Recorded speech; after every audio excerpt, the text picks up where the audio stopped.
ఈ సినిమా మీకు గుర్తుందా? వైష్ణవులకు శైవవులకు అప్పట్లో పెద్ద పెద్ద యుద్ధాలే జరిగేవి. అంటే విష్ణువుని కొలిచే వాళ్ళందరూ ఓవైపు, శివుని కొలిచే వైపు ఒకవైపు ఉండేవాళ్ళు. అయితే అప్పట్లో పెద్ద పెద్ద యుద్ధాలే జరిగేవి అన్నమాట.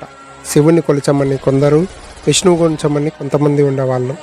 బట్ దీనికి అతీతంగా ఒక గుడి ఏర్పడింది, అదే పుష్పగిరి. ఇది మన కడపలో ఉంది. ఈ గుడి విశేషం ఏంటంటే, శివుడు మరియు విష్ణువు ఒకే అవతారంలో ఉన్న చెన్నకేశవ దేవాలయమే ఈ మన గుడి. ఈ గుడిలో చెన్నకేశవ స్వామి విగ్రహ రూపంలో మనకు దర్శనమిస్తారు.